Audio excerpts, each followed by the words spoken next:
Did you know that 37.9 million Americans are currently living in poverty?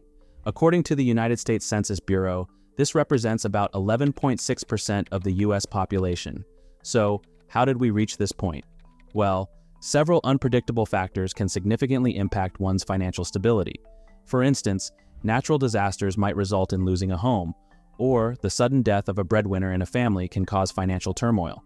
Even poor investment choices can result in significant financial setbacks, and any of these situations can push someone into poverty.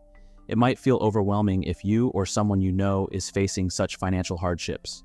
But remember, there's a way out. With determination and the right strategies, overcoming poverty is possible. And in this video, I'll share strategies and suggestions to get out of poverty. But before I do, please give this video a thumbs up. Now let's get into it. Number 8. Understanding your financial situation. To address your financial challenges, you must thoroughly understand your current position. This involves taking an honest assessment of your finances. Examine your bank balances and compare them against your outstanding debts. This comparison will give you a clearer picture of your financial health and help you determine where you stand. Once you've assessed your financial status, you'll be better equipped to strategize for the future. At this juncture, it's crucial to establish clear and actionable goals. Escaping poverty requires intention and a clear plan. Most importantly, demonstrating a genuine desire to change your circumstances is vital. They should be kept in constant view to ensure you remain committed to these goals. Write them down and place them in frequently visited spots like your bathroom mirror or fridge. This consistent visual reminder can be a strong motivator. If you find inspiration through visuals, consider creating a vision board. And while at it, go beyond just pasting images. Aim to create a visual representation of your future aspirations. Think about life beyond your current situation. What are your ambitions? Perhaps you see yourself in a cozy home, driving that dream car, or flourishing in a job you're passionate about. The more detailed and specific you are with these visual goals, the stronger the motivation. Remember, these clear aspirations will propel you through the difficult journey of breaking the cycle of poverty. Number 7. Pay off all your debt. Managing your debt should be at the top of your financial priorities, especially if you earn minimum wage or less. When paired with high interest, debt doesn't just strain your present finances, it also limits your financial growth in the future. Therefore, tackling this debt is essential to regain financial freedom. To embark on this journey, you must devise a plan to clear your debt efficiently. Even a modest additional payment, such as an extra $10 a month, can make a significant difference. This extra payment reduces the principal amount you owe, reducing the amount of interest that builds up. The debt snowball method is a widely recommended approach to handle this. Here's how it works. List all your debts, from the smallest balance to the largest. This gives you a clear picture of where you stand and which debt to tackle first. With the list in hand, focus on the debt with the smallest balance. Continue making minimum payments on your other obligations. Still, any extra funds you can get should go toward this smallest debt. As you ultimately pay off one debt, the money you are using for its repayment isn't just set aside. Instead, it's rolled over to the next debt on your list. With this strategy, the amount you contribute towards clearing your debts increases with each debt you pay off. As a result, each following debt is paid down faster than the previous one. Number 6. Avoid payday and predatory loans.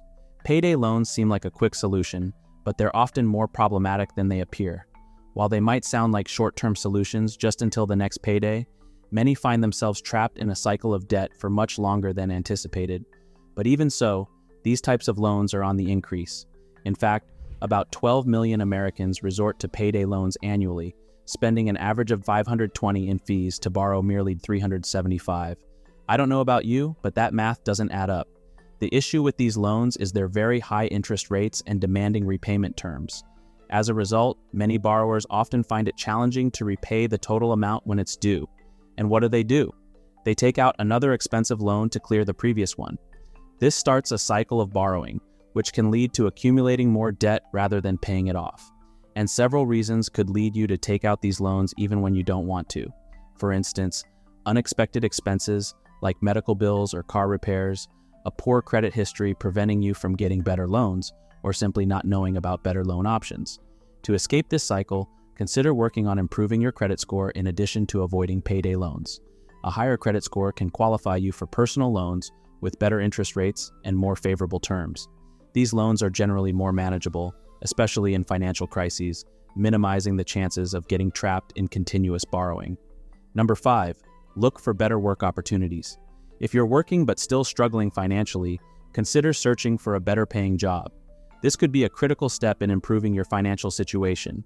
Set aside time each day, a couple of hours before heading to work, to explore new job opportunities online. As you search, focus on positions that have the potential to elevate your financial status. However, consider negotiating a raise if you're hesitant to leave your current position. Before you approach your manager, research the average pay for your role in the market to understand where you stand.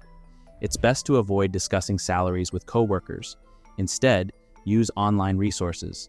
When you talk to your boss, don't just demand a raise. Explain your reasoning, present your research, and be prepared to potentially take on more responsibilities. Always approach such discussions calmly and collaboratively, aiming for an outcome that benefits you and your employer. Alternatively, consider starting a side hustle. With a side hustle, you can work on it from home and even juggle multiple gigs at your convenience. Some popular options include freelance writing, graphic design, taking surveys, or driving for companies like Uber. Online platforms such as Fiverr and Upwork make it simple to find freelance work. At the same time, services like Uber, DoorDash, and Instacart offer opportunities to earn without committing to fixed hours or a traditional work environment. Use the additional income from your side hustle towards specific expenses, helping you move closer to your goal of financial stability. Number 4, save as much as you can. Saving might seem impossible, especially if you earn a minimal wage. Most of your earnings might be allocated to bills or settling debts. However, any surplus should be set aside for savings, no matter how small. There are small steps you can take to save money. For example, switch off lights when they're not needed, fix any drafts in doors or windows, and wear warmer clothing instead of cranking up the heater. Such savings might seem insignificant, but over time, they accumulate. Additionally, whenever you receive unexpected money, like a tax refund or a gift, resist the urge to spend it immediately. Instead, save it. Before making any purchase, reflect on its necessity. Ask yourself if you can live without it or if the sale price is the primary attraction. Such reflection helps in curbing impulse buys. If you're uncertain about a purchase, give yourself a 24-hour waiting period. If the urge persists, extend the waiting time to see if it fades. This can help you differentiate between needs and passing desires. Number 3, use your time productively. Time is money. This isn't just a catchy saying, it's the truth. Have you ever noticed how some people achieve so much more daily than others? The difference lies in time management. Successful people understand the deep connection between time and money, and one common trait among millionaires is their mastery over time. They are experts in maximizing their productivity within the confines of a day. To elevate your financial situation, you must consider how best to utilize your time. Say you work from 8 to 5, how do you spend the remaining hours of your day? Are you relaxing in front of the TV or dedicating a few hours to learning a new skill or developing a new income stream? Your choices today can pave the way for a brighter financial future. It might be challenging, but the rewards are worth the effort. Number 2, change your mindset towards money. Having the right attitude towards money can significantly impact your financial success.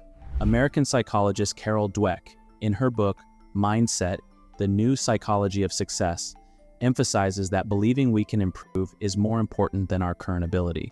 This means that adopting a can-do mindset is foundational for financial growth.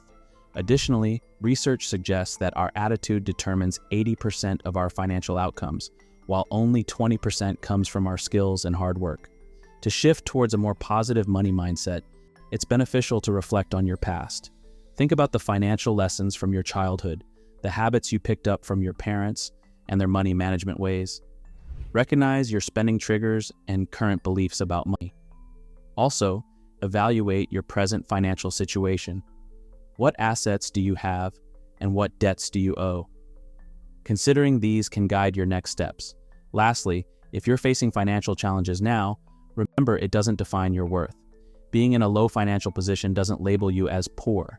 Instead, see this as a temporary phase. By believing in your ability to improve and making wise financial decisions, you can work your way up and improve your financial status over time. Number 1, educate yourself. Regardless of the field or subject, ignorance can make one vulnerable to misinformation or exploitation. However, the stakes are exceptionally high when it comes to finances. Unfortunately, many educational institutions don't prioritize lessons in financial literacy, leaving a significant gap in essential life skills. This makes self-education in this field crucial. Here's where you can begin.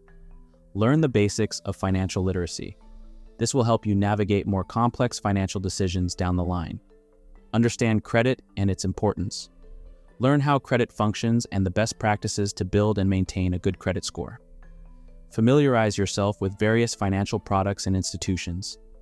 This will equip you with the tools you need to make informed decisions. And most importantly, know your rights. Whether you're banking or exploring other financial products, you should be aware of your rights as a consumer. For instance, when considering credit cards, it's vital to understand the annual percentage rate. This rate tells you the interest you'll incur if you don't pay the entire balance. Similarly, you should be well-versed with key terms like interest rates, loan tenure, monthly repayments, and more when looking into loans. Remember that lenders must give you a complete breakdown of the loan costs and the repayment plan. And just as you might compare prices when shopping for clothes or gadgets, the same should be done when choosing financial products to ensure you receive the best value. For those keen to learn, there are numerous resources available. You could start with educational content like videos or check out websites like Investopedia and Clever Girl Finance. Organizations like the Center for Financial Services Innovation also offer insights into promoting consumer financial health and fostering improved financial services. Lastly, ensure that you're aware of your rights as a consumer. The Consumer Financial Protection Bureau offers many helpful programs like financial coaching and adult financial education. Using these resources, you can gain the knowledge you need to handle your finances confidently. Well, that brings us to the end of the video. Thank you for watching and staying with me till the end.